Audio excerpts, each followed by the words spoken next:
Hi, Sir Carl. Magandang araw po sa iyo, pati na rin sa iyong mga tagapakinig. Ako po si Menchi, 30 taong gulang, tubong Iloilo. Ang kwentong aking ibabahagi ay tungkol sa aswang at may kaunting halong personal na sikreto na rin. Naganap ito sa Antique, sa lugar ng aking ama. Ang totoo niyan, doon ako ipinanganak sa Iloilo. Doon naman kasi kami dati nakatira. Pero magmula noong matanggal si Papa sa trabaho, ay umalis na rin kami doon at lumipat sa probinsya ni Papa, sa isang bayan sa Antique. Ang sabi ni Mama noon ay may nadispal kong pera daw si Papa, kaya siya natanggal sa trabaho. Noong panahong ito, na second year high school pa lang ako, ay hindi pa ako ganun kapamilyar sa mga malalalim na salita. Ang akala ko lang noon na ibig sabihin ng nakadispal ko ay may hindi nasingil. Kolektor kasi si Papa sa isang kumpanya. Pero kalaunan ay nalaman ko na ang ibig sabihin pala ng nakadispal ko ng pera ay may nagamit na pera o nalustay na pera na hindi sa kanya. At kalaunan ko lang nalaman na may kirida pala si Papa at iyon ang palaging nag-aaya sa kanya na magpunta sa pasugalan. Kaya pala ilang araw din siya na madalas na hindi nakakauwi sa amin. Ang sabi, naka-assign daw siya sa ibang probinsya. Minsan, lingguhan ang kanyang uwi sa amin. Noong matanggal nga si Papa sa trabaho, ay lumipat na kami sa probinsya ni Papa. Noong unang dating namin, ay nakituluyan kami sa bahay nila lolo ko. Sobrang liit lang noon at iisa ang kwarto. Bali sa sala lang kami natutulog, tapos ang mga gamit namin ay naroon lang din nakalagay sa karton at nakatabi sa may likuran ng pintuan. Sobrang liit nga talaga ng bahay na iyon. Idagdag pa ang mga parinig ng kapatid ni Papa na imbis na makatulong daw sa matatanda nilang magulang, ay sumisiksik pa kami at nagpapabigat. Ilang beses ding nagkagirian sila Papa at ang bunso niyang kapatid. Noong minsan naman na pumasyal ang panganay nila Papa sa bahay nila Lolo, ay sinabi nito na bakit doon pa nakikipagsiksikan kina Lolo. Bakit hindi na lang daw sa kanila tumira sa bukid? Hindi naman literal na makikitira sa kanilang bahay, kundi ang gumawa din ng sarili naming bahay malapit sa kanila at sakop pa rin ang kanilang lupain. Kinausap naman ni Mama si Papa na pumayag na, para naman may katahimikan kami sa buhay. Hindi iyong palagi kaming nag-iingat sa aming bawat galaw, lalo at istrikto sina lolo at lola. Hindi ko alam ang dahilan ni Papa kung bakit hindi niya agad matanggap ang ideyang iyon. Parang ayaw niya kasi talaga sa bukid. Sabi ni Mama na mahihirapan daw kasi si Papa na bumaba upang makipagsugal kapag naroon na kami sa bukid. Malayo-layo rin daw kasi iyon. Katagalan ay napapayag na rin namin si Papa. Tumulong na rin ako sa pagkumbinsi sa kanya. Lumipat nga kami sa bukid nila Tiyo Norman. May kalayuan din talaga, kasi mula kina Lolo ay sasakay pa ng jeep ng kalahating oras. Tapos pagkababa ay maglalakad nang hindi bababa sa 1 oras na lakaran sa maputik na daan. Siyempre, dahil wala pa namang nakahandang bahay pagkarating doon, kaya 1 linggo muna kaming nakitira sa bahay nila Tiyo Norman. Doon ko napag-alaman na mula pala talaga pagkabata ay hindi na magkasundo sina Papa at Tiyo Jack. Palagi raw talaga itong magkaaway, kahit pa sa maliliit lang na bagay. Mas mahirap nga lang kalabanin sa panahong iyon si Tiyo Jack kasi nakakaangat na siya kaunti sa buhay at siya ang sumusuporta kina lolo at lola. Kaya ganun na lang ang pagpalag niya noong nakitira kami kina lolo. Nakilala ko ang dalawang anak ni Tito Norman, si Kuya Jason na matanda ng 2 taon sa akin. Nag-aaral daw siya dati pero hanggang second year high school lang dahil tinamad na rin. Malayo kasi ang paaralan, doon pa sa may highway. Tapos may kapatid si Kuya Jason na si Abby, 5 taong gulang.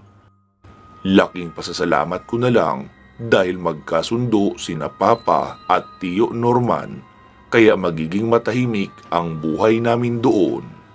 Matapos ang mahigit 1 linggo ay natapos na ang kubong itinayo para sa amin. May pera pa naman kami kaunti noon mula sa ipon ni Mama. Kaya kahit papaano ay may maayos kaming bahay na naitayo pero gawa lang din sa kahoy.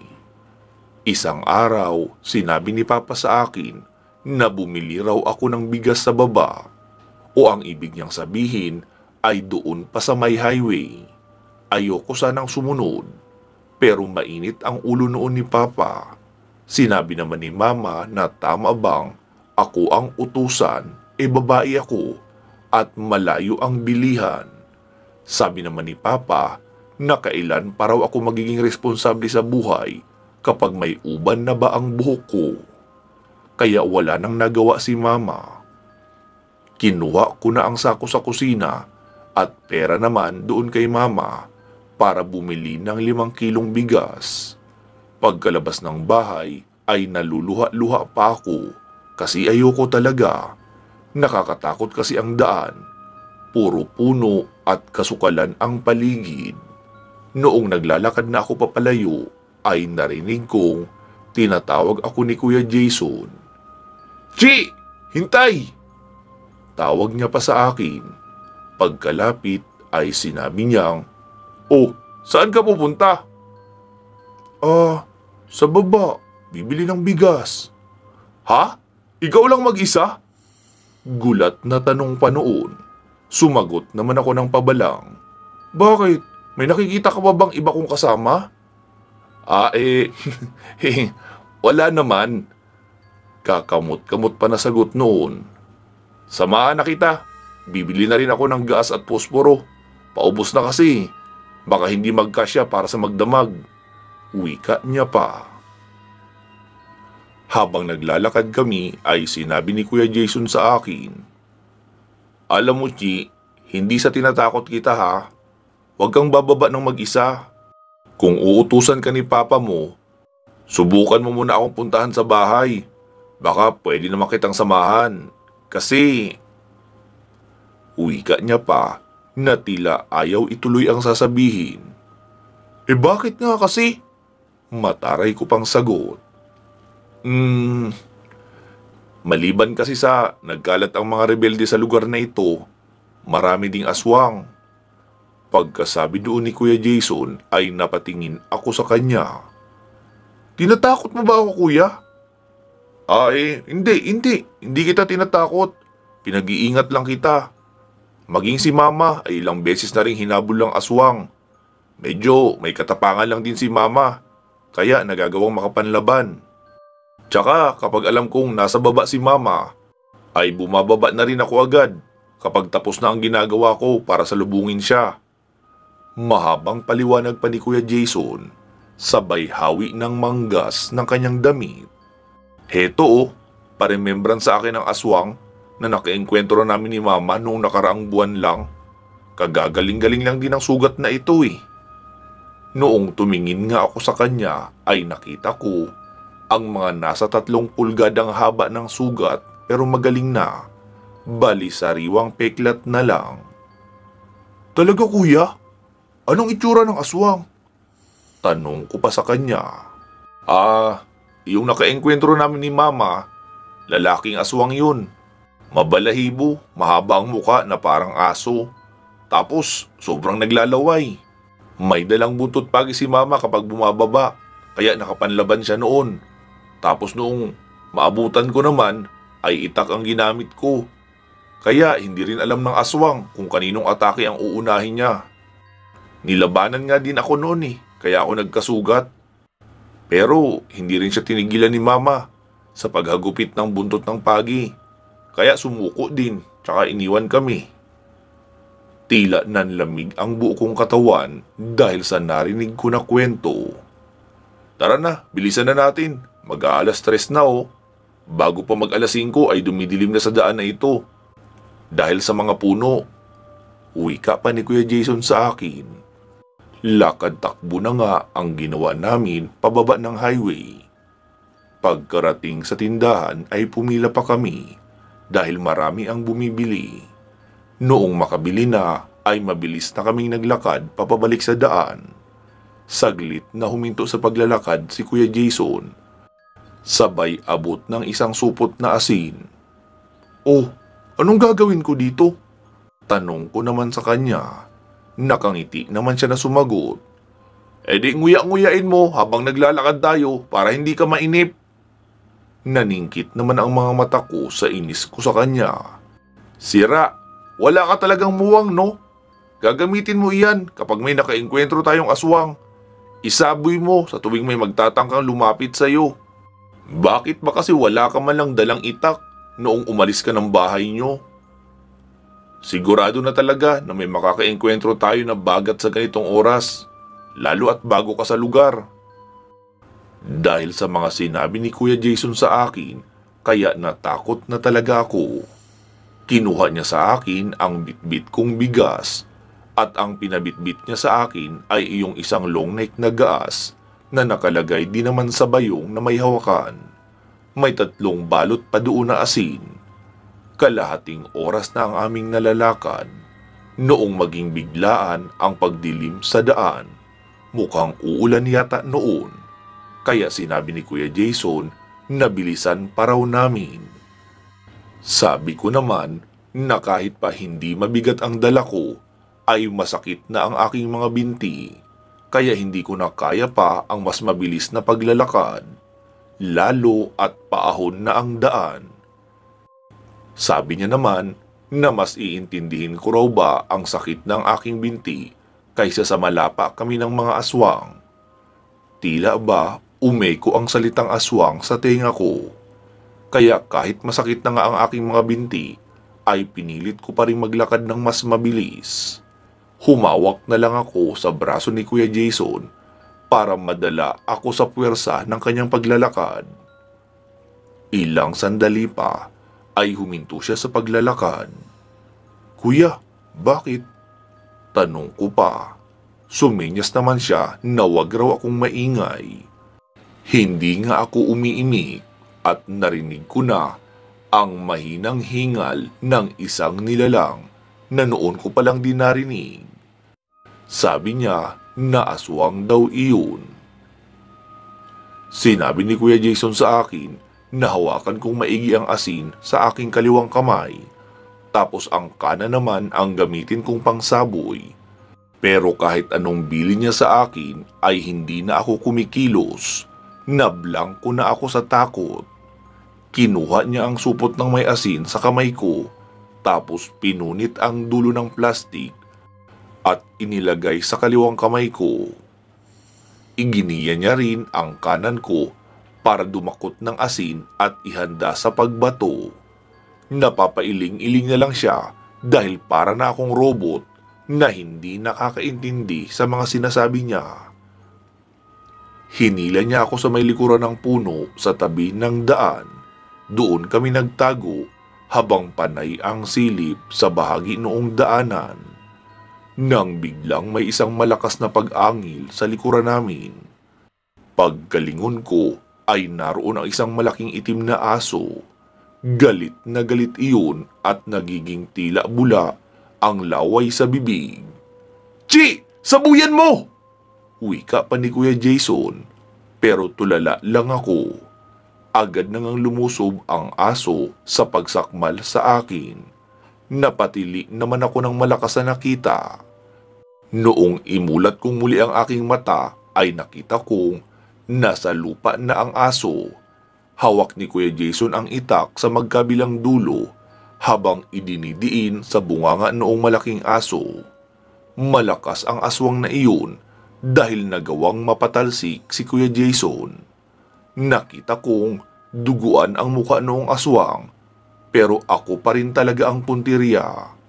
Noong muli nang sumugod sa akin ay narinig ko na lang ang malakas na sigaw ni Kuya Jason na ibato ko na raw ang asin. Sa pagkagulat ko ay agad kong ibinato ang mismong plastik ng asin at tumama naman sa mukha noong aso. Kumapit pa nga ang ibang asin sa bula ng kanyang bibig. Tila napaso iyon at pinapahid ang mukha sa talahiban para maalis ang asin. Tumingin iyong muli sa akin, mukhang susugod na. Nang bigla iyong mapaigi, tinaga na pala ni Kuya Jason sa bandang likuran. Napaiyak iyon at tumakbo papalayo. Hingal na hingal naman siyang lumapit sa akin. Natatawa iyon at sinabi sa akin na tatanga-tanga raw ako dahil bakit naman iyong buong plastik ng asin ang ibinato ko, sayang daw ang asin. Kahit naman daw isang dakot lang ay mapapahinto na ang aswang sa paglapit sa akin, basta matamaan ko lang sa mukha. Papaano na lang daw kung hindi ko talaga tinamaan, edi nagsayang lang ako ng isang plastik na asin. Sabi ko naman sa kanya na nataranta na kasi ako. Muli niya ngang dinampot ang sako ng bigas at sinabing bilisan na namin habang meron pa kaming kaunting naaaninag sa daan. Noong makarating kami sa bahay ay ikinuwento ko iyon kay Papa, pero tila baliwala lang iyon sa kanya. Dapat daw masanay na ako dahil nasa bukid kami nakatira. Si Mama naman ay galit na galit kay Papa dahil bakit parang wala lang sa kanya. Sabi naman ni Papa na kung nag-aalala pala si Mama, dapat daw si Mama na lang ang nagpresentang bumili para hindi siya nagbubunganga. Pasensya na talaga Sir Carl dahil medyo iba ang ugali ng aking ama o masasabing may pagka-irresponsable din. Mula nga noon ay hindi na ako bumababa na hindi kasama si Kuya Jason. Minsan naman si Tia Elena ang sinasabayan ko kapag bumababa siya. Si Mama kasi ay buntis na ng pagkakataong iyon, kaya hindi pwedeng maglakad ng malayo dahil baka makunan daw. Dahil si Kuya Jason lang ang naging sandalan ko sa lahat ng pagkakataon, ay tila nahulog ang loob ko sa kanya. Sa tingin ko ay ganun din siya sa akin. Kapag naglalakad kami nang medyo paggabi na, ay nakasiksik na ako sa kanya. Siya naman ay niyayakap ako sa bewang na kung makikita ng ibang tao ay iisiping magkasintahan lang na naglalakad sa daan. Mas ramdam ko pa na safe ako kapag si Kuya Jason ang kasama ko kaysa kapag si Papa. Napakabilis kasi ni Papa maglakad kapag siya ang kasabay ko. Wala rin siyang pakialam kung maiwanan ako.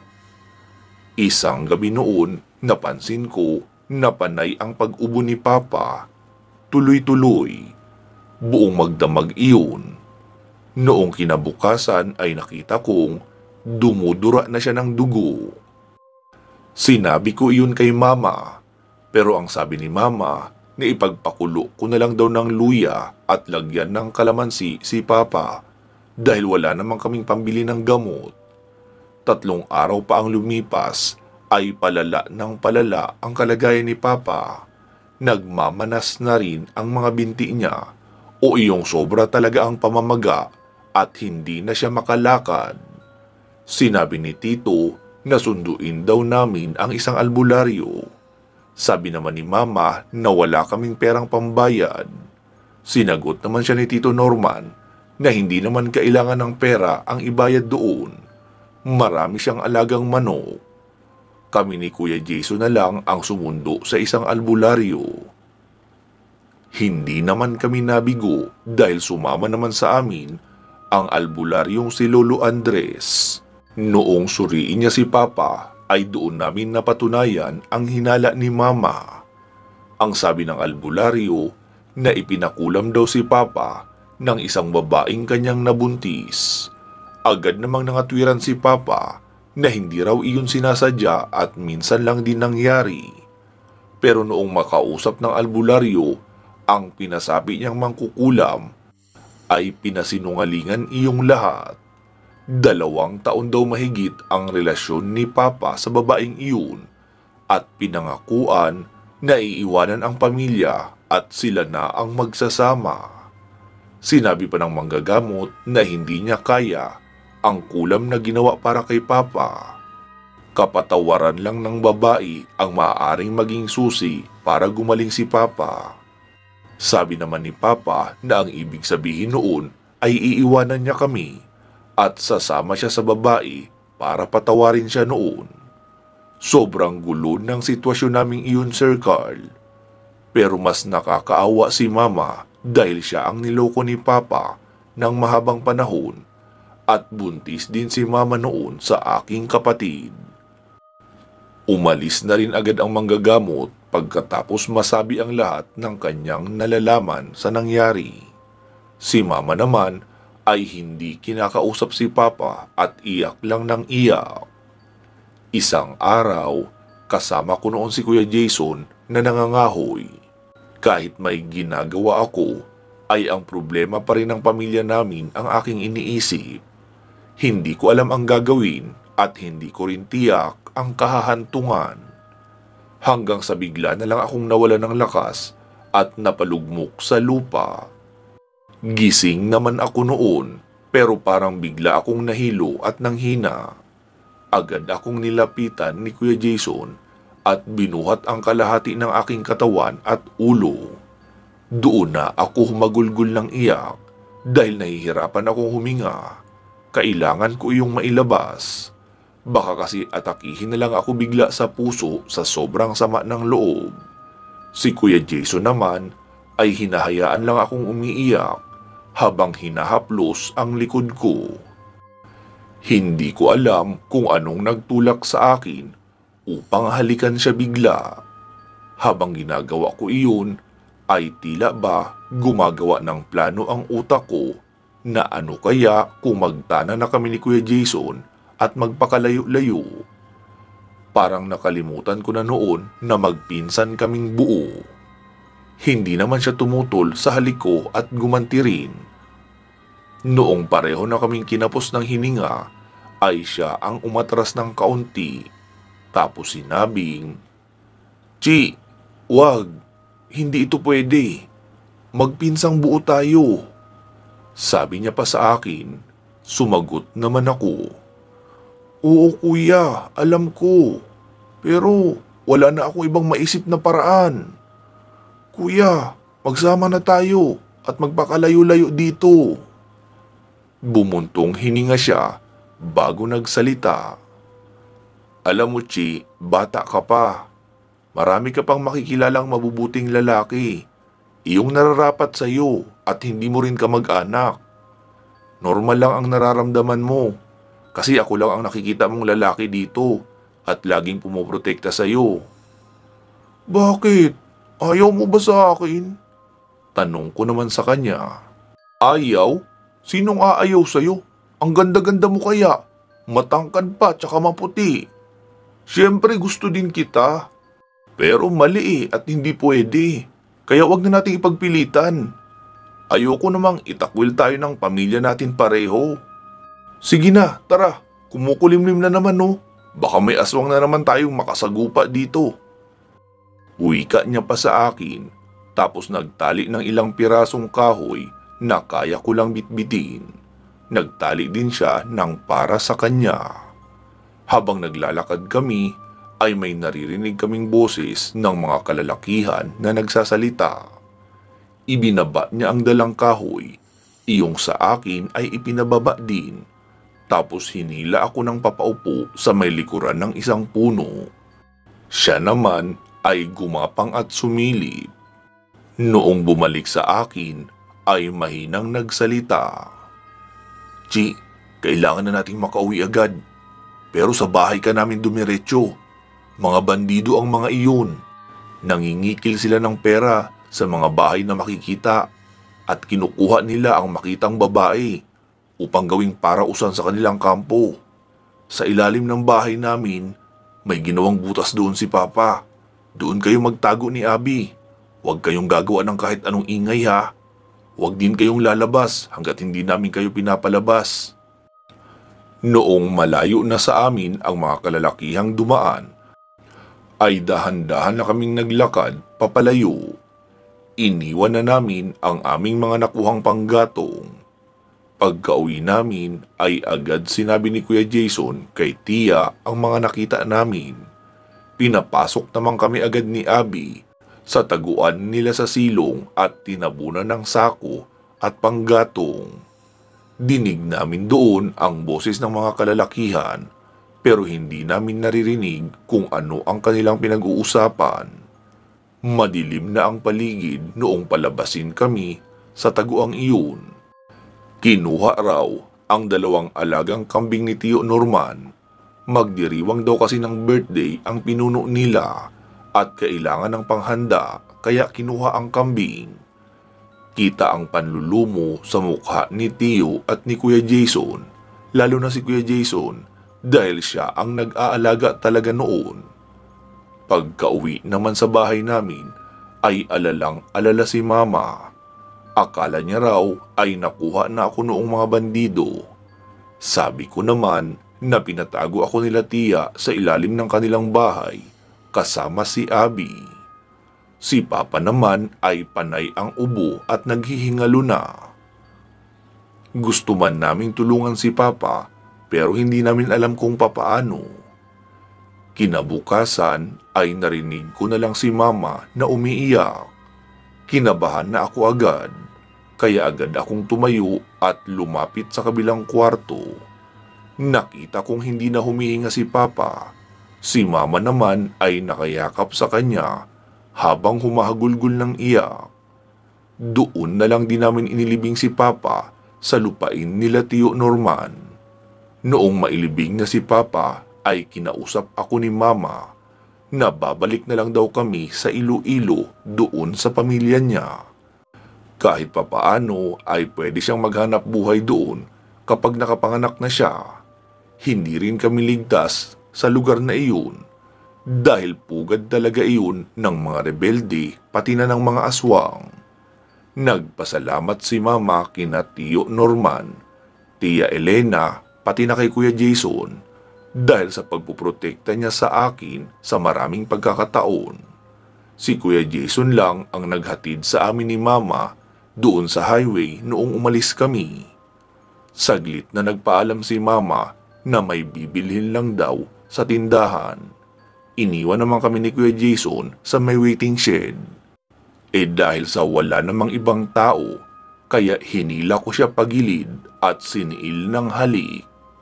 Pumalag pa nga siya at sinabing mali iyon at baka mahuli kami ni Mama ko. Sabi ko naman na pagbigyan niya na ako.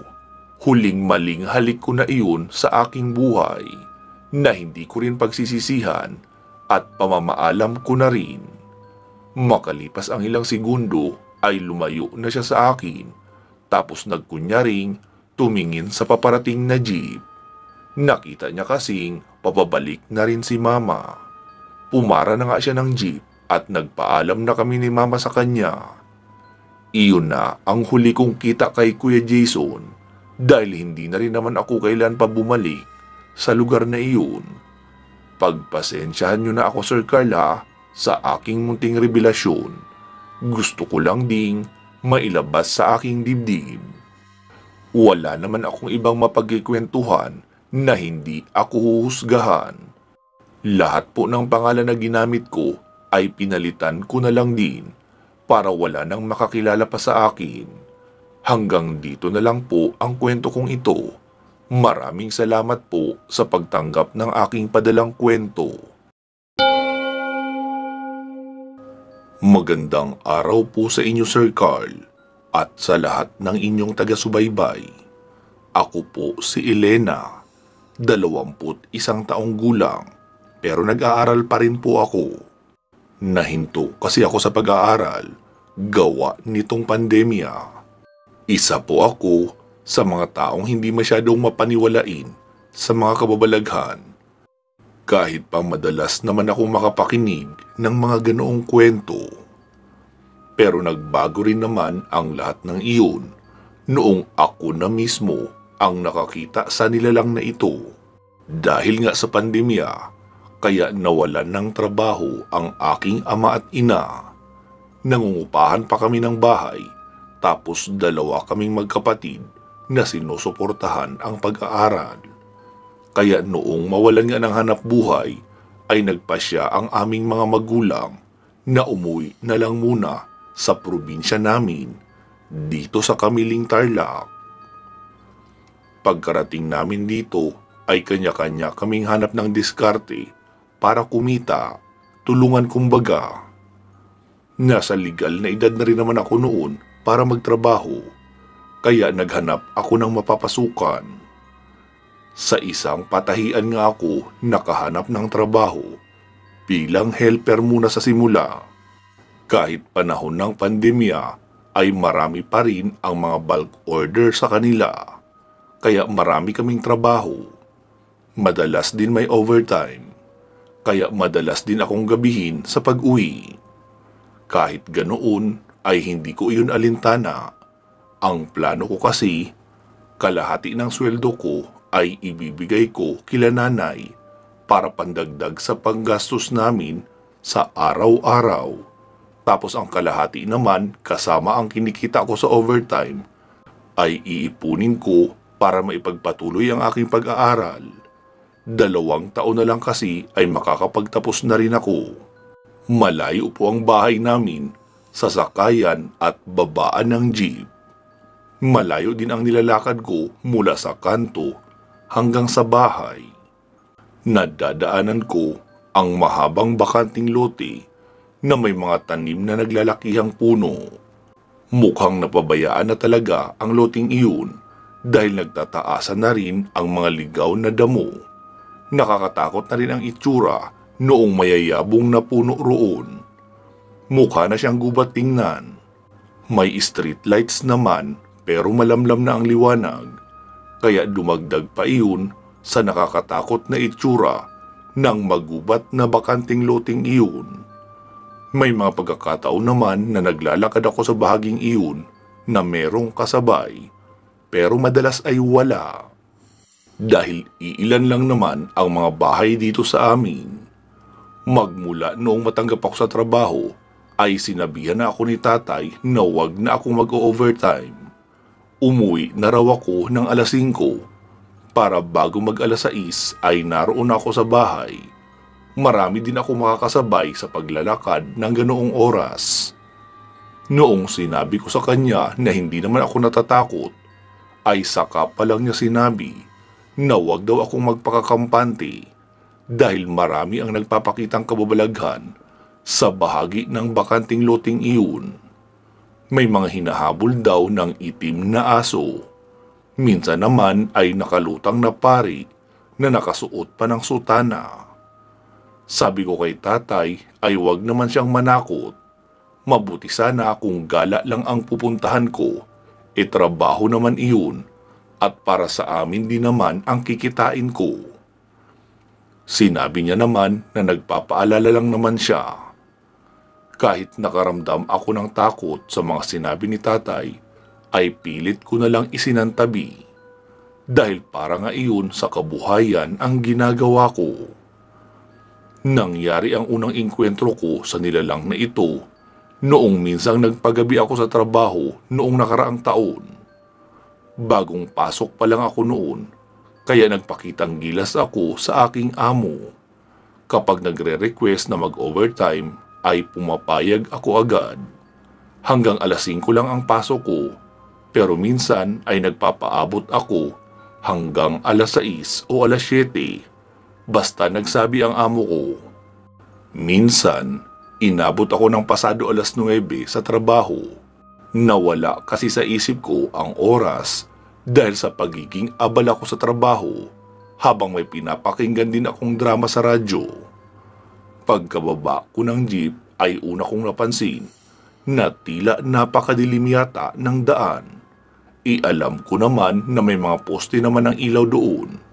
Nagsimula na akong matakot, lalo pa noong maalala ko ang mga sinabi ni tatay. Habang binabagtas ko ang kahabaan noong bakanting lote, ay may mga pagkaluskus akong naririnig sa paligid. Minsan nga ay napapatalon pa ako kapag biglang may dumadaan na paniki na mula sa mga puno ng mangga doon sa mapunong lote. Nasa kalagitnaan na ako ng loteng iyon nang makarinig ako ng dalawang magkasunod na pagsutsot. Inisip ko na baka guni-guni lang iyon dahil paano magkakaroon ng tao doon ang dilim nga at wala namang bahay. Patuloy lang ako sa paglalakad ng mabilis hanggang sa muling maulit ang magkasunod na pagsutsot. Doon ko napatunayan na hindi na iyon guni-guni. Kumaripas na ako ng takbo dahil baka masamang loob iyon o di kaya mga rapist. Panay na ang bigkas ko ng nanay at tatay habang tumatakbo at nanggigilid ang luha. Mabuti na lang noong makalampas ako sa loteng mapuno ay may nakita akong ilaw sa may gilid ng daan. Bote lang iyon na ginawang lampara. Tapos tinawag ang pangalan ko. Doon ko na nabusesan na si tatay pala iyon. Nakahinga na ako ng maluwag. Ang sabi ni tatay pagkalapit ko ay inabangan niya raw ako doon magmula alas 7 kasi brownout nga, kaya pala madilim. Pinagalitan pa nga ako dahil bakit ako masyadong nagpagabi sa trabaho. Sabi ko naman na nawala kasi sa isip ko ang oras dahil sa pagiging abala. Pagkarating sa bahay ay another sermon uli mula kay nanay. Pinapatigil na ako sa pagtatrabaho. Naggalit naman ako at nangatwiran. Sabi ko, sa hirap ng sitwasyon namin sa panahon ngayon na pandemic, ay ngayon pa ba ako magpapadaig sa takot? Napakarami nga ang mga walang trabaho. Maswerte na lang ako dahil meron pang napasukan. Hindi ko naman noon intensyon na bastusin ang mga magulang ko, pero gusto ko lang ipaintindi sa kanila na kahit gaano pa kadelikado, ay handa akong harapin para lang mabuhay kami ng maayos. Sinabi ko na lang na sa susunod na araw ay sisiguraduhin ko na lang na uuwi ako ng maaga para hindi na ako gabihin sa daan. Ilang buwan ang lumipas at nakakauwi na ako ng alas 5. Sinabi ko kasi sa amo ko na may humabol sa akin na mga masasamang loob sa daan papauwi. Mabuti at hindi ako naabutan, kaya hindi na muna ako mag-o-overtime. Nag-alala naman ang amo ko at sinabing, sige, ayos lang. At kung gusto ko raw kumita ng ekstrang pera para sa overtime, ay pumasok ako ng linggo kahit half day lang. Overtime na rin naman ang rate noon, kaya nagpapasalamat talaga ako sa kanya. Dahil isa na namang pagkakataon yung ibinigay niya para kumita ako ng ekstrang pera. Kapag linggo ay pumapasok ako ng alas 9 ng umaga, tapos uuwi ng alas 3 ng hapon. At least, meron na rin akong dagdag na 5 oras na overtime kada linggo.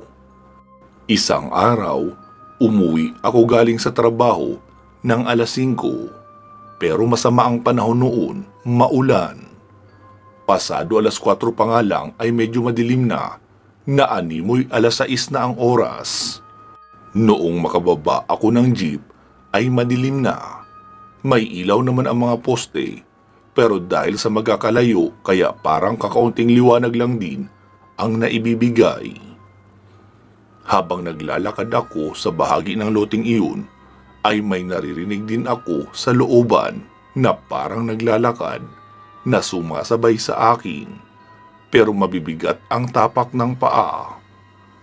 Saglit akong huminto at pilit inaaninag ang imahe ng taong naroon. Huminto rin iyon, kaya sigurado akong tao nga. Nakatayo lang iyon at nakatingin sa akin. Pero noong maaninag ko ang imahe niya, ay nagtaka ako dahil wala siya sa normal na tangkad ng isang tao. Sa ganoon kalayo ay dapat maliit na lang siya sa paningin ko. Bakit napakalaki niya pa rin? May hawak pa iyon na malaking sigarilyo na malinaw kong nakikita ang baga sa dulo. Unti-unti nang ginapitan ng takot ang buo kong sistema, pero hindi naman ako makagalaw. Nang bigla iyong tumawa sa tunog ng isang malaking tao, doon na ako napaupo sa takot. Tapos pilit kong tumayo at tumakbo papauwi. Hindi ko alam kung papaano ako nakauwi sa amin. Tumatakbo kasi ako habang umiiyak, pero dinaig ko pa yata ang sprinter sa sobrang bilis. Mabuti nga at hindi rin ako nadapa sa sobrang pagmamadali. Pagkarating sa bahay ay agad kong sinabi kay nanay ang nakita kong kapre sa magubat na loting iyon. Pinainom nila ako agad ng tubig, pero wala namang masamang komento. Matapos makapaghapunan ay agad akong natulog at nilagnat ako ng gabing iyon. Mabuti na lang at dinalaw ako ni nanay sa aking silid habang tulog ako. Kaya agad niya akong pinainom ng gamot. Hindi rin ako nakapasok kinabukasan. Nagpatawas din si mama sa isang albularyo upang malaman kung may ginawa bang hindi maganda sa akin ang nilalang na nakita ko. Sabi ng nagtatawas ay nakatuwaan daw ako ng kapre. Ibinili ng nagtatawas na paanurin ang tawa sa ilog matapos ang ikatlong araw. Gumaling din naman ako agad at nakabalik sa trabaho. Ang akala ko ay iyon na ang huling pagkakataon na makikita ko ang kapring iyon. Makalipas lang ng ilang linggo ay inabot ako uli ng gabi sa pag-uwi. Ang patahian kasi ay nasa ground floor at maliwanag ang mga ilaw. Kaya kahit hapon na ay hindi madaling mapansin, lalo kung tutok ka naman sa trabaho. Napansin ko na lang na nagpapaalam na sa akin ang mga kasama ko na uuwi na. Saka na lang din ako nagsimulang magligpit, kaya inabot talaga ako ng gabi. Nag-text ako kay tatay na magpapasundo ako sa babaan ng jeep. May cellphone kasi sila nanay, tapos ipinapadala iyon ni nanay kay tatay kapag umaalis para pwede namin siyang makontak kapag nahuli ng pag-uwi. Pagkababa ko ng jeep ay nagpalingon-lingon pa ako sa paligid pero wala si tatay. Noong tignan ko ang cellphone ko ay wala rin siyang reply. Sinubukan ko ring tawagan pero out of coverage area, kaya nakaramdam tuloy ako ng pagkaasar. Pero wala na akong magagawa kundi ang lakarin ang daan na iyon ng mag-isa. Pasado 6:00 lang din naman noon, pero madilim na ang paligid. Pinilit kong bilisan ang aking lakad habang nakaipit ng aking braso ang shoulder bag at nakikiramdam sa paligid. Hindi naman mainit ng mga oras na iyon, pero dama ko ang butil-butil na pawis sa noo ko. Kinakapos na ako ng hininga habang naglalakad at hindi gumagana ang isip ko. Pakiramdam ko ay tila ba napakahaba ng loting iyon at parang walang katapusan. Nakakailang minuto na ako sa pagtakbo at masakit na ang binti ko, pero hindi pa rin ako nakakaalpas sa lugar na iyon. Napahinto ako at nag-isip na parang meron ng mali. Imposible kasi na sa ganoon kalayo na tinakbo ko ay naroon pa rin ako. Naisip kong mukhang inililigaw na ako ng kapring naroon. Gusto kong sumigaw at humingi ng saklolo, pero walang lumalabas na tinig sa bibig ko. Narinig ko na rin ang panahong iyon ang sabi nila na kapag inililigaw daw ng mga elemento ay kailangan magbaliktad ng damit. Pero hindi ko naman magagawa iyon sa kalye, lalo na at ramdam kong may kapre na nakatingin sa akin mula sa kung saan. Gusto ko nang sumuko noon at maiyak na lang dahil sa takot. Nang may kumalabit sa balikat ko, Napatili ako sa sobrang pagkagulat. Noong lingunin ko ay si tatay pala iyon. Abot-abot ang pasasalamat ko at nakahinga ako ng maluwag. Pero napaiyak pa rin ako dahil sa pinaghalong kaba at takot. Dala niya pa ang kanyang bag. Galing daw pala siya nag-sideline bilang helper ng kaibigang mason.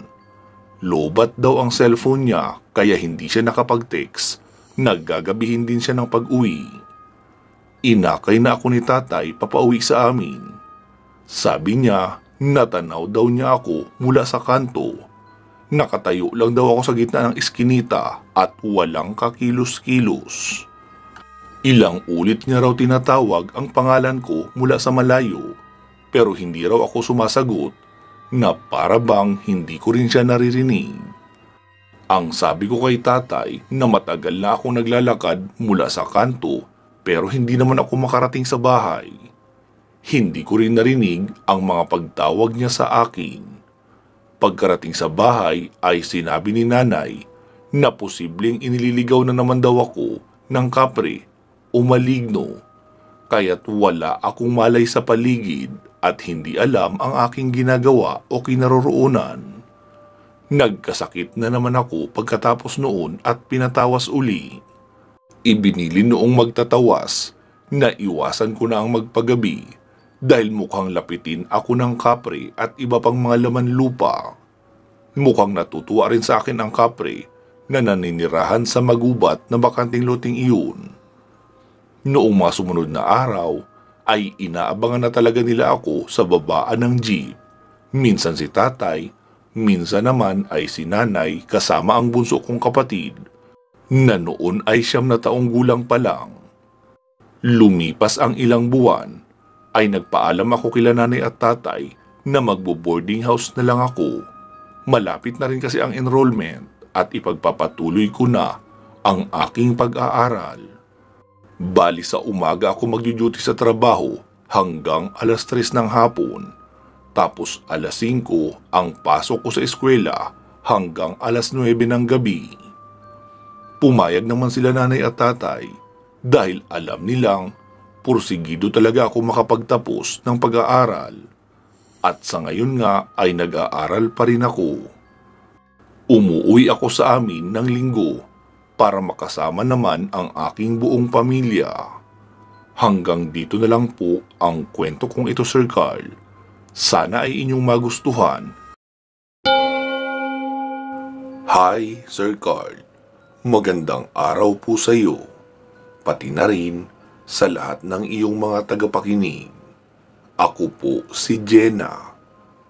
42 taong gulang. Pangalawa po ako sa 4 na magkakapatid. Medyo may katagalan na po naganap ang kwentong aking ibabahagi. Kasi nasa first year high school pa lang ako noon. Sa pinapasukan ko pong paaralan ay meron silang gusali na gawa lang sa kahoy na 2 palapag. Iyon daw ang dating kantin ng paaralan. Pero dahil sa pagiging luma ng istruktura, kaya hindi na ipinapagamit. Delikado na rin. Maging ang hagdanan kasi ay gawa sa kahoy at inaanay na rin. Mababali na rin o mabibiyak kapag tinapakan. Maliban sa rason ng seguridad, ay may isa pang dahilan kung bakit hindi pinapapasukan o pinapatambayan ang gusaling iyon. Ilan na raw kasi sa mga mag-aaral na pumasok doon ay hindi na nakabalik pa ng buhay. Walang nakakaalam kung saan napunta. Kaya para hindi iyon maging usapang katatakutan, ay sinasabi na lang ng pamunuan ng paaralan na nagtanan ang mga iyon. Kadalasan kasi ng mga nawawala ay magpartner o magkasintahan na nagdi-date doon ng patago. Pero ang ipinagtataka lang din ng iba kasi ang kadalasang nangyayari kapag nagdatanan ay sumasama ang babae sa lugar o bahay ng lalaki. Pero ayon pa sa mga magulang ay maging ang anak nilang lalaki ay hindi na nakauwi o kahit nagparamdaman lang. Tuwing may magkikwentuhan tungkol sa kantin na dinukot ng engkanto, kinain ng aswang o kinidnap noong mga nagbebenta ng organ ng tao, ay agad sinasaway ng mga guro at binabalaan na kapag narinig muli ay masususpindi. Dahil ang ganong haka-haka raw ay maaaring magsani ng takot sa mga mag-aaral, lalo na sa mga first year. Lahat ng guro ay ganoon ang paninindigan, maliban sa isa, si Sir Bong, ang guro namin sa mathematics. Hindi namin alam kung may problema ba siya sa pag-iisip o talagang meron lang siyang alam na hindi alam ng ibang guro o ng ibang tao sa lugar. Minsan nagkaklase kami noon, tapos nagkaroon ng biruan ng lab team sa magkakaklase. Sabi noong isang kaklase, "Uy, wag nyo nga masyadong asarin ang dalawang yan. Baka tutuhanin nila at pumunta sa kantin mamayang gabi. Bukas, wala na ang mga iyan, nagtana na." Sumagot naman iyong isa, Hindi naman nagtanan ang mga iyon. Dinukot yun ang mga engkanto o di kaya kinain ng mga aswang." Tapos may nang asar naman sa ikalawang nagsalita, "Sus, ang laki-laki mo na, ang taba mo pa. Tapos naniniwala ka pa rin sa mga aswang? Ba't di mo kaya subukang pumasok doon para mapatunayan natin? Tutal, kahit naman pagtangkaan ka ng aswang ilipad, hindi niya rin magagawa kasi mabigat ka. Baka mabali na lang ang pakpak niya sa kakakampay, hindi pa rin kayo umaangat sa lupa. O kahit din siguro engkanto, aayawan ka rin dahil baka ubusin mo lang ang lahat ng pagkain nila sa mundo nila." Malakas na halakhakan ang umalingaw-ngaw sa classroom namin dahil sa biroang iyon. Sumitsit naman si Sir Bong at sinabing, huwag gawing biro ang tungkol sa lumang kantin dahil seryosong usapin yun. Maraming magulang ang nawalan doon ng anak. Sigurado rin siyang hindi ang mga iyon nagtanan dahil wala pang ni isa sa mga nawala ang nagkaroon ng kontak sa mga magulang. Kung nagtanan daw kasi, kapag lumipas na ang ilang taon at may mga anak na, ay muling magpaparamdam sa mga magulang o di kaya magbabakasyon man lang sa lugar. May mga nilalang daw na kumakalat sa mundo natin at nakikihalubilo sa mga normal na tao.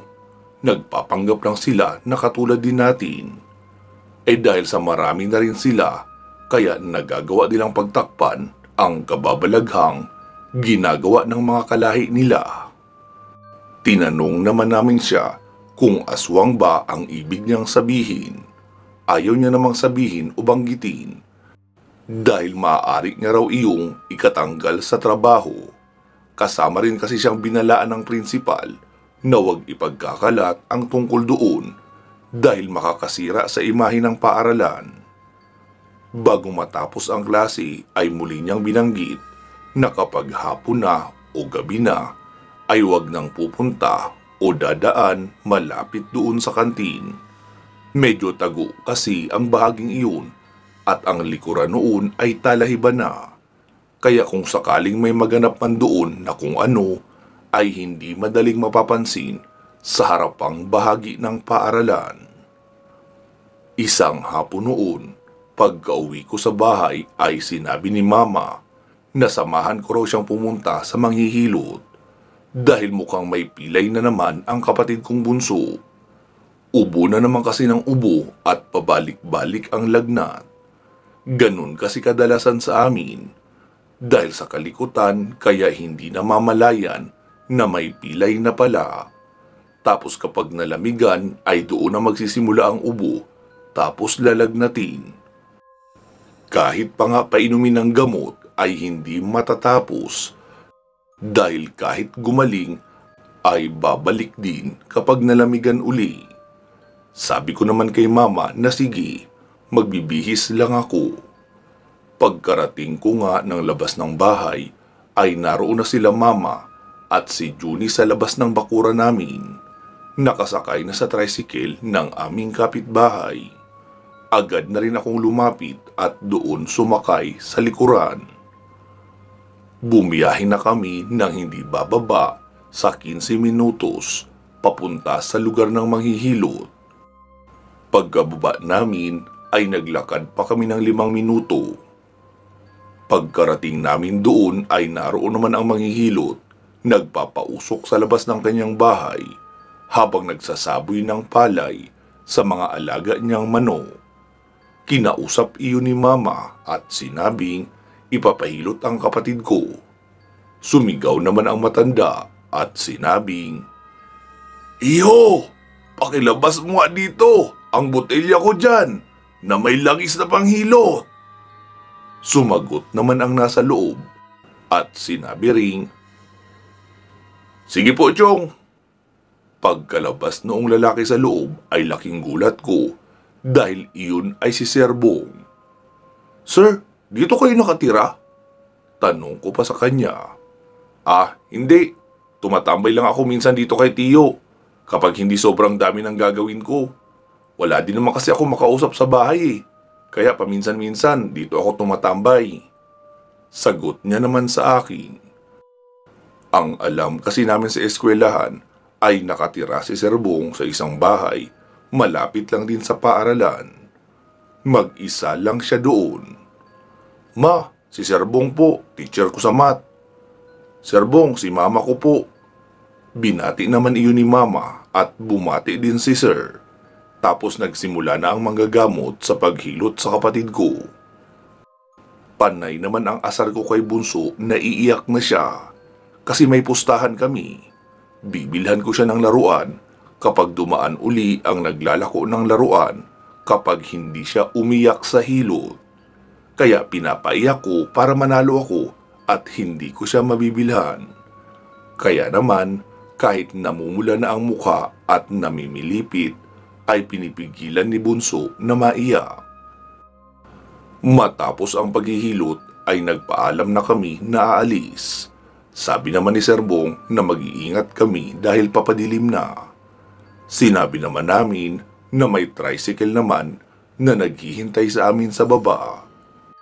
Kinalunisan, habang kakwentuhan ko ang 2 kaklase ko, ay nabanggit ko sa kanila na nakita ko si Sir Bong sa bahay ng manggagamot. Nagulat din sila.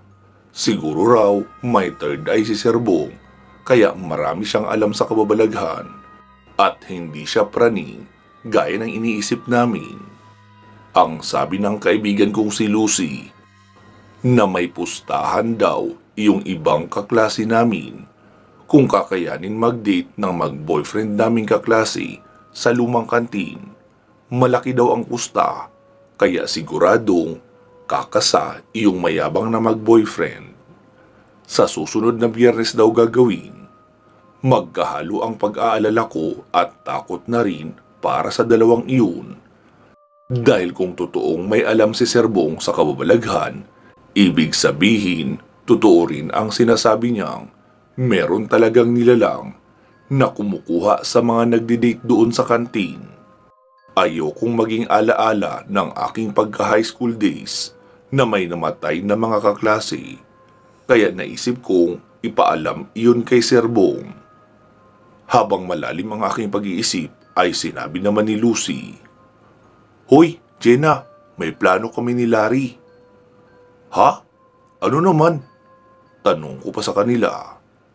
"Maninilip kami sa gabi ng pagdidate ng 2. "Ha? Wag! Delikado yun." "Ano ka ba? Hindi naman tayo papasok sa loob eh. Titignan lang natin kung totoong may kukuha sa kanila." Lalo akong na-stress sa mga kaibigan ko dahil kung hindi ko sila sasamahan, mapapahamak sila. Kung sasamahan ko naman, di damay din ako. Kaya nabuo na talaga sa isip ko na kailangan iyon malaman ni Sir Bong para siya na ang bahala gumawa ng paraan at nang walang mapahamak doon sa mga magdi-date. Kinahaponan noon, matapos ang klase, ay pumunta na ako sa faculty room para doon abangan si Sir Bong. Paparating pa lang siya ay nakita niya na ako agad. Lumapit iyon sa akin at nagtanong kung ano raw ang kailangan ko. Sabi ko naman sa kanya na may mag-boyfriend na nakipagpustahan na magdi-date sa loob ng lumang kantin. Tinanong niya naman kung sino. Sinagot ko naman siya na wag nang alamin at wag ring pagsasabihan. Kasi kahit naman pagsabihan niya ang mga iyon ay gagawin pa rin. Ililipat lang ng petsa ang kanilang date at baka isikreto na nila sa susunod. Sumang-ayon naman si Sir sa opinyon ko. Nagpasalamat siya sa akin sa pagbibigay ko ng abiso sa kanya. Sumapit ang Biyernes ng hapon. Pagka-uwi ko ng bahay ay sinabi ko kay Mama na pupunta lang ako sa bahay ng kaklase kong si Lucy. May gagawin lang kaming project na hindi natapos noong hapon. Naroon na rin naman sa labas ng bakura namin si Larry, kaya tiwala si Mama. Bading kasi iyong si Larry at malayo din naming kamag-anak. Noong magkakasama na kaming tatlo, ay tinungo na namin ang aming paaralan. Para kaming magnanakaw habang papunta dahil panay ang tago namin sa mga gilid. Noong naroon na kami sa loob ng isang room at nag-aabang kung darating ba ang dalawang magdi-date ay nakita naming dumaan si Mang Doming. Siya iyong school janitor namin. Matagal na siyang nagtatrabaho doon. Doon rin siya nakatira sa isang kubo na nasa loob lang din ng lupain ng paaralan pero sa likurang bahagi. Nakita namin siyang tumago rin noong makarinig ng mga boses na nagsasalita. Nagtaka kami dahil mahigpit iyong si Mang Doming. Ayaw noon na may mga estudyante pa sa campus kapag sumapit na ang 6:00. Malapit din iyon sa principal namin, kaya kapag siya ang nagsumbong ay siguradong suspended ng 1 linggo ang estudyanteng isusumbong niya. Kaya kinakatakutan din namin si Mang Doming higit pa sa mga guro. Pero bakit kahit nakita niya ng dumaan sila Mira at Alfred ay hindi niya iyon sinita? May kasama ding 5 tropa ang dalawang magdi-date. Maaaring witness ang 5 iyon na doon talaga sa loob ng gusali maglalagi ang dalawang magdi-date hanggang sa matapos ang itinakdang oras na 10:00. Iyon ang deadline ng pamamalagi nila sa loob ng gusaling iyon. Noong makalampas na ang mga magdi-date ay doon palang lumabas sa pinagtataguan niya si Mang Doming. May ilaw na magkakalayo sa loob ng paaralan namin, kaya maliwanag din naman kahit papaano. Tapos abot din ang liwanag na galing sa kalsada doon sa loob ng campus. Hindi namin alam kung kailan kami dapat lumabas. Noong nag-aya si Lucy na lumabas na sa aming pinagtataguan, ay sinabi naman ni Larry na sa tingin daw ba namin ganun-ganun lang kay Mang Doming at hindi napapalag sa nakita. Sa tingin niya raw kasi na maaaring sinundo noon ang principal na tropa niya. Hindi naman kalayuan sa school ang bahay noon. Sabi ni Larry na malayo pa naman daw ang 10:00, kaya palipasin muna namin ang 30 minutes bago magtungo sa gusali ng lumang kantin. Kaya nagsiupo na lang muna kami sa sahig. Sa mga magtatanong po kung hindi ba nakalak ang pinto noong classroom, nakakandado po ang pinto noon, pero sa likurang bahagi ay marami ng bungi na kahoy na jealousy. Kasyang-kasya na daanan ng tao, kaya sa likod kami dumaan. Ilang saglit pa ay nakita naming dumaang muli si Mang Doming, kasama na si Sir Labrador, ang matandang principal. Napasabi na lang si Larry, "Lagot na talaga ang mga iyon. 7 silang masususpindi. Tara, tara, sundan na natin." Doon na kami lumabas ng classroom. Sa likuran pa rin kami dumaan para hindi halata. Noong malapit na kami sa building ng kantin, ay muli na kaming nanahimik at nagmasid kung nasaan na ang mga taong naroon. nang biglang may kumalabit sa likuran ko. Pagkalingon ko ay si Sir Bong iyon. Hinila niya kami papalayo kaunti, tapos nagtanong kung anong ginagawa namin doon. Sabi naman namin na titignan kung ano talaga ang kumukuha sa mga nagdi-date. Sabi niya naman na delikado ang ginagawa namin. Kulto daw ng mga aswang ang kumukuha doon at kasapi nila si Mang Doming at si Sir Labrador. Ilang saglit pa ay narinig namin ang isang malakas na angil na imposibleng nanggagaling sa pangkaraniwang aso.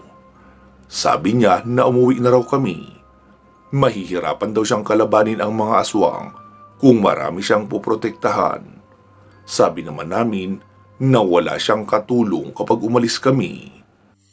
Sabi niya naman na kasama niya raw ang kanyang tiyuhin na manggagamot. Naroon na umikot sa likuran. Pilit niya talaga kaming pinapaalis. Dahil sa kakaibang mga tunog na aming naririnig, kaya kinilabutan na rin kami at nagdesisyong umuwi na lang. Tulala kaming lahat noong makarating kami sa kalsada, kaya naisipan naming doon na lang muna tumambay sa harapan ng bahay namin. Ilang saglit pa ay nakita namin ang mga barangay na tumatakbo patungo sa school. May kaguluhan daw doon. Sabi naman ni Papa na pumasok na ako sa loob, kaya nagpaalam na rin sina Lucy at Larry na uuwi na. Kinabukasan ay tahimik ang lahat. Wala kaming kahit anong balita tungkol sa nangyari sa school. Sumapit ang Lunes. Nagtaka kami dahil bakit late na ang pag-bell ng school. Dapat kasi magbe-bell iyon ng alas 6:30 bilang warning, tapos alas 7 naman bilang final bell, at magsisimula na ang klase. At kung Lunes naman ay sisimula na ang flag ceremony. Noong mag-flag ceremony kami ay nakita naming hindi pala si Mang Doming ang nagpatunog ng bell. Tapos wala na rin si Sir Labrador sa harapan ng faculty, kung saan siya madalas nakapwesto kapag Lunes at may flag raising ceremony. Agad akong binulungan ni Lucy at Larry pagkatapos ng flag ceremony. Ang sabi nila, wala rin daw ang 7 sangkot noong nakaraang Biyernes. Hindi kami mapalagay dahil walang nakakaalam sa nangyari. Parang normal lang ang lahat. Inisip lang ng ibang mga kaklase namin na pangkaraniwang pag-absent lang iyon nila Mira at Alfred, pati na rin ng 5 nilang tropa. Noong huling subject naman namin na mathematics ay hindi na rin dumating si Sir Bong. Kaya naman nag-alala kami ni Lucy at Larry kung ano na ang nangyari sa kanila. Noong matapos ang klase ay nag-decide kaming tatlo na pumunta sa bahay ni Sir Bong upang makibalita. Pero noong nagtatao po naman kami sa bahay ay walang sumasagot. Nakakandado din iyon, kaya sinabi kong subukan naming puntahan ang bahay ng kanyang tiyuhin na manggagamot. Sumakay kami ng tricycle papunta doon. Iyong tiyuhin niyang manggagamot ang naabutan namin sa labas. Nagtanong iyon kung anong kailangan namin. Sabi naman namin na gusto naming makita si Sir Bong. Tinawag niya naman iyon sa loob. Noong lumabas ay nagulat kami sa itsura niya. Nakahubad siya ng damit at may benda sa tagiliran, sa balikat pati sa braso. Noong tinanong namin kung anong nangyari, sabi niya nakalaban niya nga raw ang 2 aswang sa likurang bahagi ng lumang kantin. Mabuti na lang daw dahil ang mga armas na gamit niya ay may mga orasyon. Pag-aari kasi iyon ng kanyang tiyuhin. Kaya pareho niyang napuruhan ang 2 aswang. Marami din siyang sugat sa katawan dahil wala naman siyang anting-anting o kung anumang nagpoprotekta sa kanya. Hindi gaya ng tiyuhin niyang albularyo. Huwag daw kaming mag-alala. Hindi na daw babalik si Sir Labrador at si Mang Doming dahil napuruhan nila iyon pareho. Nagawa noong makaalis pero hindi na raw magtatagal ang buhay. Tapos iyong 7 sangkot naman na estudyante ay pinayuhan niyang umabsent muna ng 1 linggo para makarecover sa pagkatrauma sa nakita. Ilan din daw sa mga iyon ay may sugat gawa ng kalmot ng mga aswang. Huwag daw namin iyong ipagsasabi kahit kanino. Matapos niyang magpaliwanag ay pinauwi na kami dahil magpapahinga pa siya. Doon na naging malinaw sa amin ang lahat. Pero ang hirap lang din noong pakiramdam mong alam mo ang totoo pero hindi mo pwede ikwento. Hindi na nga muli pang nagpakita sa school ang 2 aswang na sinasabi ni Sir Bong na miyembro din ng isang kulto. Hindi naman nawala ang kwento tungkol sa lumang kantin, pero at least wala nang nadagdag sa mga biktima hanggang sa makapagtapos kami ng high school. Hanggang dito na lang po, Sir Carl, ang kwento kong ito. Maraming salamat po sa iyong pagtanggap ng aking kwento.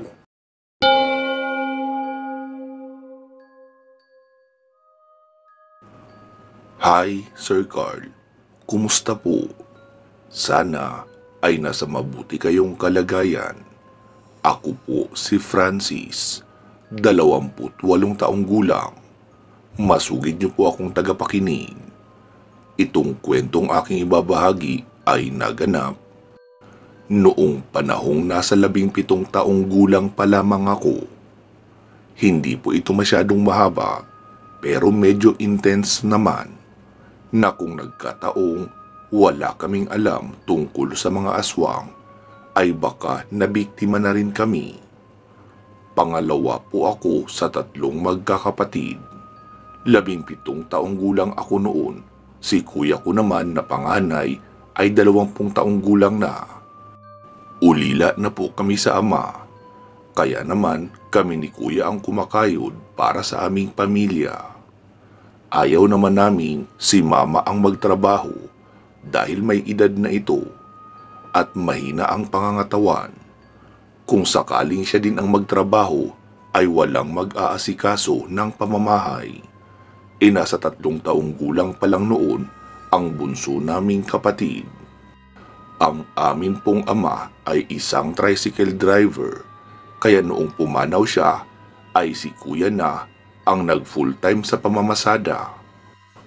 May lisensya na rin naman siya dahil kahit noong buhay pa si Papa ay rumirelyebo na rin siya sa pamamasada kapag walang pasok sa eskwela. Sa kasamaang palad, dahil sa pagkawala ng aming ama, kaya nahinto si kuya sa pag-aaral. Ang tungkol lamang po sa aswang sa lugar namin ay parang isang kwentong barbero lang para sa amin, lalo na sa akin. Sila lolo at lola lang talaga ang malakas ang paniniwala sa mga ganoong nilalang. Ayon pa sa kanila na kahit moderno na ang panahon ay naroon pa rin ang mga aswang, nakikisalamuha at sumasalisi sa mga taong walang kaalaman tungkol sa kanila.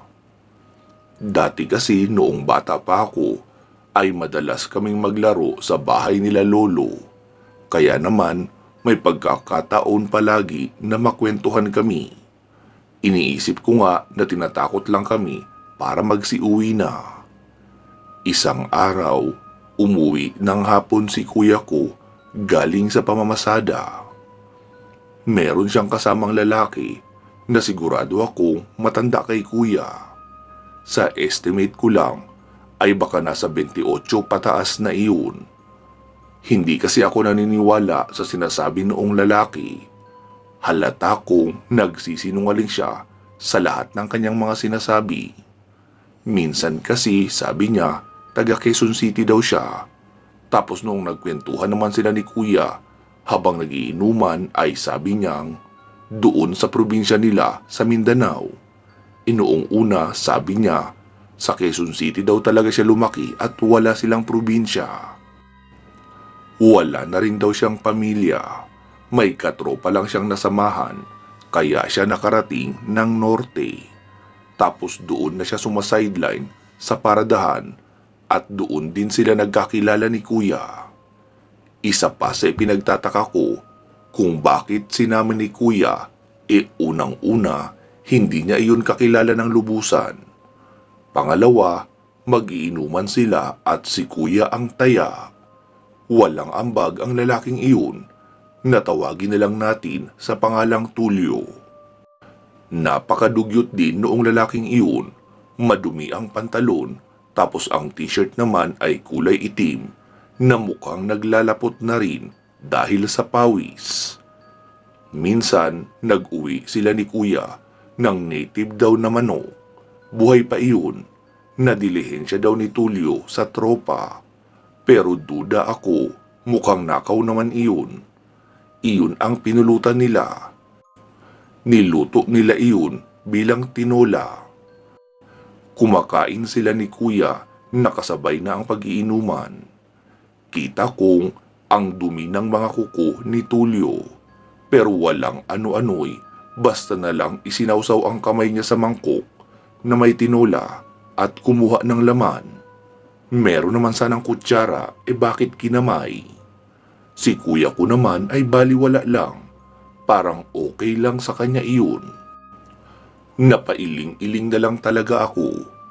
Kapag ganun naman kasi na may bisita si Kuya, ay sa loob ng silid kami ni Mama kumakain para hindi kami makaistorbo sa inuman nila.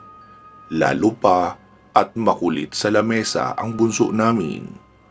Ilang beses pang naulit ang pagpunta ni Tulio sa amin upang makipag-inuman. Minsan sinabi ni Tulio kay Kuya na kung pwede siyang makitulog sa amin. Gabi na raw kasi kung babalik pa siya sa paradahan at lasing na. Sabi naman ni Kuya na sige, okay lang. Sinabi ni Mama kay Kuya na bakit siya magpapatulog ng ibang tao sa bahay namin. Pwede naman yung ihatid ng tricycle sa paradahan. Sabi naman ni Kuya na hindi naman daw ibang tao si Tulio dahil kaibigan niya iyon. Nagkaroon ng kaunting pagtatalo si Kuya at si Mama. Pero dahil si Kuya ang naghahanap buhay para sa amin, kaya wala nang nagawa si Mama. Sa sala ng aming bahay, pinatulog si Tulio. Sa tingin ko ay ramdam niya na hindi ko siya gusto. Kasi kapag hindi nakatingin si Kuya, ay masama din ang titig ng lalaking iyon sa akin. Lumabas ako ng kwarto upang isarado ang mga pintuan. Natulog na kasi si Kuya sa kwarto namin, kaya sigurado akong hindi iyon nag-lock ng mga pinto. Matapos kong makapag-lock ng mga pintuan, ay napatingin ako kay Tulio na nakahiga sa sala. Nakangiti iyon sa akin ng kakaiba. Parang may masama siyang binabalak. Taliwas din sa sinasabi niya na lasing na siya at hindi na kayang bumalik sa paradahan. Dahil sa kakaibang inasal noon, kaya naisip kong sa kwarto nila Mama na lang ako matutulog. Nag-aalala kasi ako sa seguridad ni Mama at ng kapatid kong bunso. Hindi ko rin sigurado kung namamalikmata lang ba ako o talagang totoo na pumula ang mga mata ni Tulio noong ngisihan niya ako. Kaya naisip ko agad ang mga kwento ni Lola na may mga aswang talaga sa paligid na nakikisalamuha at maaaring isa sa mga iyon si Tulio. Dahil din sa mga narinig kong kwento kay Lola, kaya may ideya ako sa mga pwede kong magamit na panlaban sa mga aswang. Kahit pa nga ang totoo, ay hindi ako sigurado kung uubra. Dumiretso ako sa kusina, tapos kinuha ko ang timba na walang laman. Inilagay ko doon ang garapon na may asin, itak at kutsilyo. Baka kasi iyon pa ang gamitin pang karni sa amin kapag nagkataong tama ang hinala ko. Nakalimutan ko nga palang banggitin na wala pong kuryente ang bahay namin kasi medyo nakahiwalay na kami sa karamihan. At ang sabi pa ni Papa noong nabubuhay pa na dagdag gastos lang daw iyon, pwede namang maglampara, mas mura pa ang gaas. Inilagay ko na ang lamparang paumagahan sa gilid, tapos nahiga na ako sa tabi ng kapatid ko. Bali si Mama ang nasa pinakagilid na malapit sa dingding, tapos si Bunso sa gitna, saka naman ako. Alam ni Mama na doon ako matutulog sa kanila kasi palaging ganun ang ginagawa ko kapag lasing si Kuya. Ayoko kasing naiistorbo sa ingay ni Kuya ko. Hindi ko alam bakit kakaiba ang nararamdaman ko. Mainit ang buong bahay, hindi rin ako makatulog. Tingin ko ay gising din si Mama kasi pabaling-baling siya sa higaan. Ilang saglit pa ay nakita kong nakatayo na si Tulio sa may bukana ng aming pintuan. Kurtina lang kasi ang nagsisilbing takip noon. Agad iyong naramdaman ni Mama sabay bangon. "Anong ginagawa mo dito?" Tanong niya pa kay Tulio. Mabilis din akong bumangon habang nakahawak sa itak. Hindi siguro inakala ni Tulio na gising kami, kaya tila nauutal iyon na naghahanap ng maisasagot. Naghahanap ako ng banyo. Kailangan ko magbanyo." Si Mama naman ang sumagot. "Nasa labas ang banyo ng bahay, di ba?" Oo nga pala. Lasing na yata talaga ako. Nakalimutan ko eh." Wika niya pa na tila napahiya at tumalikod. Imposibleng makalimutan niya iyon, Sir Carl, kasi nakailang punta na siya sa CR namin at gumamit ng palikuran. Kahit nga noong gabing iyon na nag-inuman sila ni Kuya, ay nakadalawa o 3 balik nga iyata siya sa CR. Naramdaman naming bumukas ang pintuan. Tapos naglakad papunta sa likurang bahagi ng bahay. Pagkarating naman doon ay grabe ang kahol ng aso namin. Iyon ba ang tipong gusto ng manglapa? Napakabait po ng aso naming iyon. Kahit nga ibang tao na mga taga roon lang sa amin ay hindi niya tinatahulan ng matagal. Tumatahol lang iyon na para bang warning sa amin na may tao. Pero kapag kaharap na namin ang tao o nakapasok na sa bahay, ay hindi na pinapansin ng aso namin. Pero sa pagkakataong iyon ay talagang sobrang tapang ni Brownie. Lalabas sana ako upang puntahan kung ano ang nangyayari sa aso namin. Pero sinabi ni Mama na isarado ko raw ang pintuan at hayaan na si Tulio sa labas. Dahan-dahan na nga ako lumabas ng silid at inilak ang pintuan sa harapan ng bahay. Nakarinig kami ng ungol na tila isang malaking hayop. Tapos nasundan ng pag-iyak ni Brownie at naging tahimik na. Sabi ko naman kay Mama na kung ano na kaya ang nangyari kay Brownie. Sabi naman ni Mama na bukas na namin tignan. Magiging delikado kami dahil lasing na lasing si Kuya. Mukhang may kakaiba raw kay Tulio. Baka raw aswang nga ito, sabi pa ni Mama. Magdamag kami ni Mama nagising dahil sa pag-aalala kung anong gagawin sa amin ni Tulio. Kinabukasan, noong nagsimula ng lumiwanag, ay agad na kaming lumabas ni Mama upang tignan kung ano na ang nangyari sa alaga naming aso. Pero wala na iyon sa kanyang pinagtalian. Hindi naman sana namin tinatali si Brownie, pero dahil sa panay ang pagkahol noon kay Tulio, kaya itinali ni Kuya sa likuran. Inikot ko pa nga ang likuran ng bahay, pero hindi ko talaga makita si Brownie.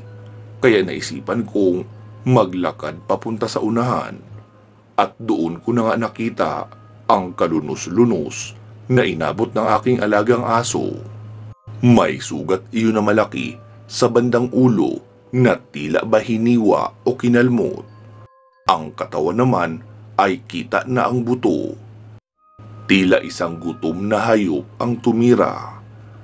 Dahil maliban sa laman loob, ay maging ang laman sa katawan na bahagi ay kinain din. Hindi ko nga napigilang mapaiyak dahil sa nangyari kay Brownie. Sabi ni Mama na iniligtas daw kami ni Brownie dahil kung wala si Brownie, baka kami ang nilapa ng aswang. Noong magising si kuya ay sinabi namin iyon sa kanya, pero hindi daw siya naniniwala na si Tulyo ang gumawa noon. Kilala niya raw si Tulyo, hindi raw yun aswang. Matapos makapag-almusal ni kuya ay umalis din ito agad upang mamasada. Pero binalaan siya ni mama na subukan niya lang dalhin muli si Tulyo sa bahay namin at lalayasan niya kami, wika pa ni mama. Pero hindi ko alam kung tumalab ba iyon kay kuya, mukha kasi siyang lutang. Kinahapunan noon ay nagtulong na kami ni mama sa paghahanda ng mga pangontra sa bahay. May walis tingting na nakatihaya sa magkabilang pintuan. Tinalian pa iyon ni mama para hindi matumba. Tapos naglagay din ng baon ng nyog sa lahat ng kanto ng bahay na may lamang asin at ilang pirasong dinikdik na bawang. May kawayan din kami na pinatulisan. Noong dumating si kuya kinagabihan ay galit na galit si mama dahil dala niya na naman si Tulyo. Hindi raw kasi namin mapapatunayan ang bintang namin kay Tulyo kung hindi niya dadalhin. Pero ang nakakapagtaka dahil ayaw nang pumasok ni Tulyo sa bahay namin. Tinatanong naman ni kuya kung bakit. Ang sabi noon na nahihiya daw siya kay mama. Mukhang hindi raw kasi siya welcome. Pinilit pa siya ni kuya na pumasok pero ayaw talaga. Kaya sa labas na lang sila nag-inuman. Noong malasing si kuya ay nakita naming doon na lang yumuko sa lamesa sa labas. Ayaw naman siyang kunin ni mama dahil kanina pa raw panay ang tingin ni Tulyo sa kanya. Mukhang may masamang balak. Kaya hinayaan na lang namin. Dahil sa wala namang kaming kuryente, kaya wala ring bentilador. Mainit talaga kapag gabi, kaya kailangan nakabukas lang ang bintana para makapasok ang hangin. Pinagplanuhan namin ni mama ang gagawin. Inurong namin ang papag papalayo sa bintana, tapos doon ako pupwesto sa may ilalim na bahagi ng bintana. Dahil kung may masamang pakay iyong si Tulyo, ay iyon lang ang pwede niyang daanan papasok. Pasado 10:00 nang makarinig kami ng tunog ng pusa na tila ba manganganak. Iyong maingay na tunog na nakakairita talaga. Si mama naman ay alerto habang hawak ang kutsilyo pati na ang garapong may asin. Ako naman ay may hawak ding asin at iyong bagong hasa na itak. Una naming naramdaman ay ang mga kalmot sa dingding. Hindi kami sumilip ni mama. Nanatili lang kaming tahimik at hindi kumikilos. Hanggang sa tumalon ang isang malaking pusa sa may bintana. Pagkadungaw lang noon ay agad kong tinaga ng malakas. Napaangil iyon ng malakas at galit na galit. Agad na rin akong dumakot ng maraming asin at isinaboy sa pusa na naroon na laglag sa tapat ng bintana. Nang bigla iyong naging si Tulyo, pero wala siyang suot na kahit anong saplot. Nakahawak iyon sa gilid ng kanyang leeg habang nakikita kong tumatagas talaga ang dugo at tumatakbo na siya papalayo. Sinigawan ko pa nga iyon ng, "Tulyo! Alam na naming aswang ka! Subukan mong magpakita ba bukas o sa susunod na araw? Susunugin ka namin ng buhay! Makakarating rin ito kay Kapitan!" Galit na sigaw ko pa kahit na ang totoo, natatakot pa rin talaga ako sa loob-loob ko. Noong hindi na namin iyon nakikita, ay saka na kami ni mama lumabas at ipinasok sa loob ng bahay si kuya. Kinabukasan ay ikinuwento namin kay kuya ang nangyari. Hindi naman siya makapaniwala. Ang sabi ni mama na aalis muna kami ng bahay. Doon na muna kami titira sa bahay nila lolo para makapag-isip-isip si kuya. Nawalan na kasi siya ng direksyon sa buhay. Puro na lang pakikipagbarkada at inom ang ginagawa sa kita niya. Nagmakaawa naman si kuya na wag namin siyang iiwan. Pumayag naman si mama sa isang kondisyon. Kailangan sumama si kuya sa amin sa isang albularyo. Gusto ni mama na mapatignan si kuya sa albularyo dahil duda siya sa mga nangyayari. Ibang-iba na kasi ang ugali ni kuya, lalo na kapag patungkol na kay Tulyo ang pinag-uusapan. Masyado na siyang tiwala sa taong iyon at hindi niya na nakikita ang mga mali. Noong naroon na kami sa albularyo ay sinabi sa amin na nagayuma si kuya ng isang aswang. Hindi naman gayuma upang umibig. Gayuma para maging sunod-sunuran at umamo sa aswang ang ginamit para sa kanya. Ginamot din naman noong albularyo si kuya at ang sabi ni kuya, nagsimula daw iyon noong minsang nagugutom siya sa paradahan. Bumili siya ng soft drinks tapos naroon si Tulyo. Nag-abot daw yun ng nilagang saging. Ayaw niya pa nga sanang tanggapin kaso nagugutom siya at marami pa namang sobra si Tulyo. Iyon na raw ang unang araw ng kanilang pagkakaibigan. Para raw sa sarili niyang pananaw ay napakabait na kaibigan ni Tulyo. Pero wala siyang kamalay-malay na ginamitan na pala siya ng itim na mahika para mapaamo. Pinatawad naman ni mama si kuya. Hindi na kami umalis ng bahay namin. Pero pinaasikaso ni mama ang luma naming bakuran, pati na rin ang paglalagay ng pintuan sa mga kwarto namin. Kahit hindi na namin muli pang nakita si Tulyo, ay hindi pa rin nawawala ang aming takot. Hindi namin hinahayaan na walang nakalagay na asin sa kanto ng aming bahay at nakatayong walis sa dalawang pintuan, gaya ng ipinayo sa amin ni Lola. Hanggang dito na lang po Sir Carl ang kwentong ito. Sana ay inyong nagustuhan. Maraming salamat po. Mag-iingat po kayo palagi at hanggang sa muli.